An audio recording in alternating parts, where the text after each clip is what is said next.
In this third video, talking about angular momentum, we're going to talk about the angular momentum eigenvalues.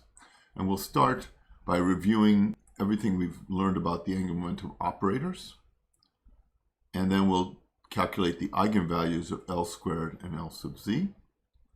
And then we'll talk about the interpretation of L sub z. So we established all the properties, or many properties, of the angular momentum operators in Cartesian coordinates. That is, Lx commutator with Ly is equal to IH bar Lz. Ly commutator with Lz is IH bar Lx. Lz commutator with Lx is IH bar Ly. We know that all three components commute with L squared. We've defined a raising and lowering or ladder operators for the angular momentum components. That is, L plus minus is Lx plus or minus ILy. And from that, we've derived that these raising and lowering operators do not commute with L sub z, but they give you L sub z commuting with L plus minus gives you back L plus minus with plus or minus h bar as a constant. But they do commute L plus minus with L squared. Finally, we invoked the fact that L squared and L sub z commute to discuss specific set of eigenfunctions that are eigenfunctions of both operators. And we defined a function f that has eigenvalue lambda for L squared and an eigenvalue mu for L sub z. And then once we've done that, we now apply L plus minus to that function f, and we find that it is still an eigenfunction of L squared with the same eigenvalue, but L plus minus gives you a new eigenfunction of L sub z with an eigenvalue that's either increased or decreased by h bar. And at the end, we realized that if we applied L plus to the topmost function that exists for a particular value of L squared, you would get 0 because L sub z cannot exceed the magnitude of L. And when you apply the L minus f sub to a function that's the bottommost function, the most negative one, then you also get 0 for the same reason. We can now determine the eigenvalues of the angular momentum operators L squared and L sub z. So we're going to go back and determine lambda and determine mu. So suppose that h bar L, we're going to call L the quantum number, is the maximum eigenvalue of L sub z, and that f sub t is the corresponding eigenfunction. So that's the limiting value, whatever it is. That means that when we apply L sub z to f sub t, I get h bar L times f sub t. When I apply L squared to f sub t, I get lambda times f sub t. Remember, we start with the arbitrary function in this set, and we keep raising it until we get to the topmost one. And the eigenvalue of L squared never changes. It's always lambda. We can now calculate lambda by using the construction L plus minus L minus plus. So L plus minus L minus plus is just Lx plus or minus ILy times Lx minus plus ILy. And we can expand that out, and we realize that we get Lx squared, and then here we get Ly squared, and you have a plus and a minus sign here, but that cancels the minus sign you get from the I squared. So you get Lx squared plus Ly squared. And then you have the two cross terms, which would be Lx times minus ILy, minus plus ILy, and IL plus or minus ILy times Lx. And that gives you minus plus I, there's an I in each one of those, times the quantity Lx_Ly minus Ly_Lx. And that's just the commutator of Lx and Ly. And we know that the commutator of Lx and Ly is IH bar Lz. And so the I squared gives you a minus sign and flips the minus plus into plus minus. And so we have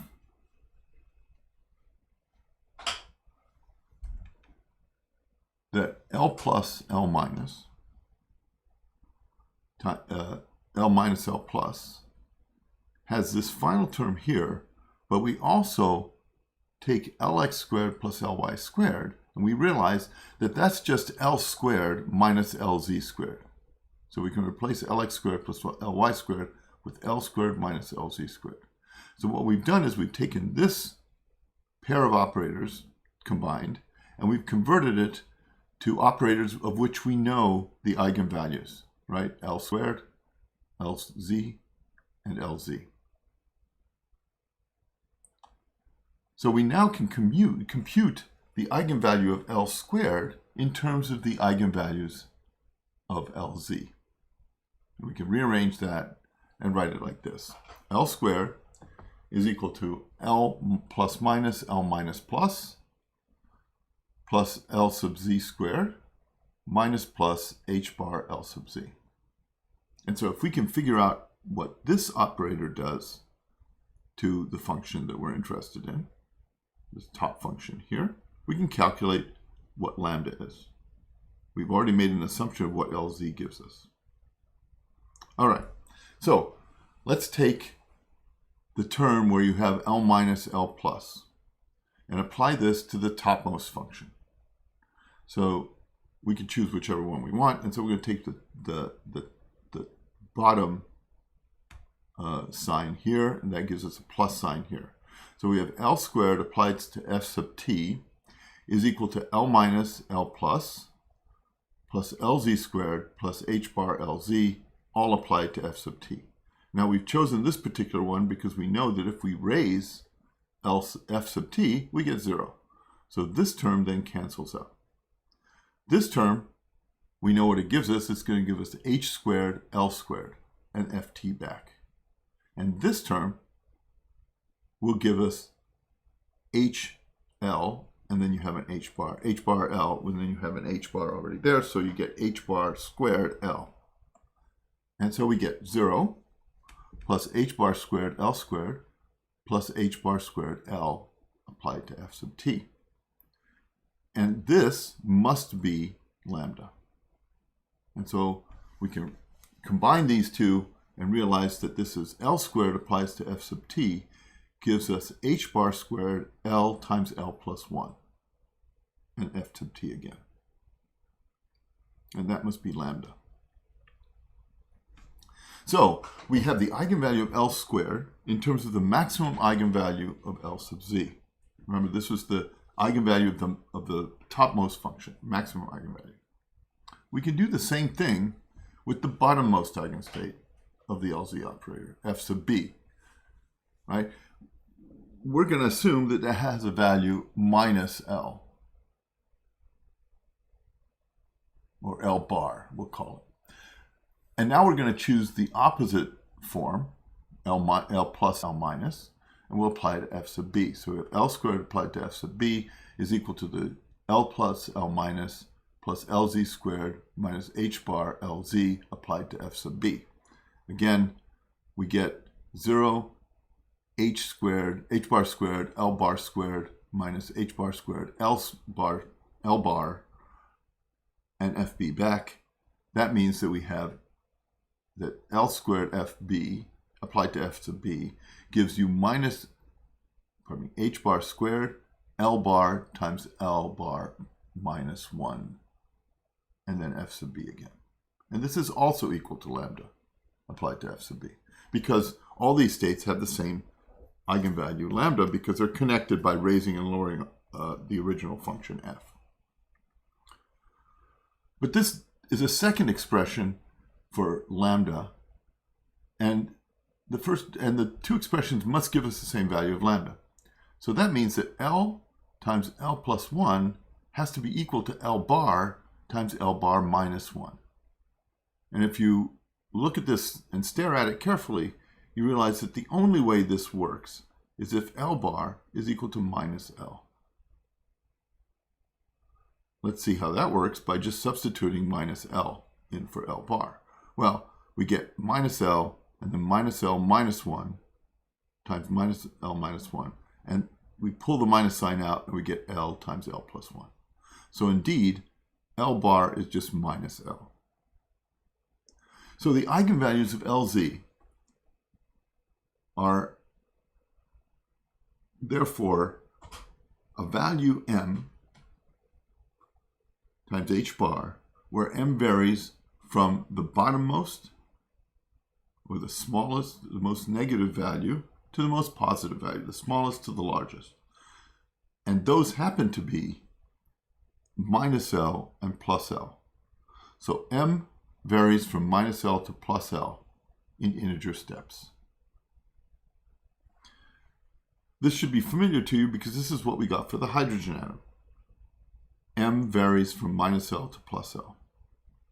But it's a little bit more complex than that, because if we now think about this and we say that L is equal to minus L plus a certain number of integer steps, right, by integers, so let's say it's n steps, whatever these are, then we get an expression for the value of L. We can bring the L over here. We get 2L is equal to n. N is the integer number of steps. And therefore, L is equal to n over 2. Since n is an integer, this can be a half integer. If n is even, it's an integer. L is an integer. But if n is odd, which it certainly could be, there's nothing preventing that, then L is going to be a half integer. So the m's can either be integers or half integers, as well as L. Now, if you note, we didn't see that in the hydrogen atom. So the hydrogen atom was specifically restricted to integer values of L and integer values of m. But that doesn't have to hold. It can be half integer values as well.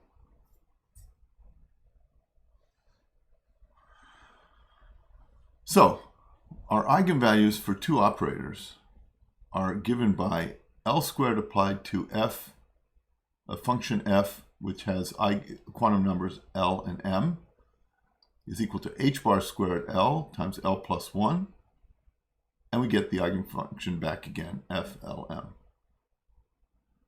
Lz applied to the same eigenfunction, FLM, is equal to h bar times m times the function back again, ML f of Lm, where m goes from minus L to plus L in integer steps, right? So without looking at the details of a particular potential like the hydrogen atom, we've derived the same relationships of eigenvalues that we derived for the hydrogen atom, and specifically for the angular part of the hydrogen atom. And in the hydrogen atom, these functions are merely the spherical harmonics. But remember that m here is more general. It can be an integer or a half integer, whereas with the spherical harmonics, L is always an integer and m is always an integer. So how does this look? What does this really mean? A good way of depicting this is to draw a sphere of radius magnitude of L. So the magnitude of the angular momentum. So the Lz is just the projection of L vector onto the z-axis. So if L is pointing along the y or x-axis or in the xy plane, then the projection of Lz is 0. If the vector is pointing up at a higher value,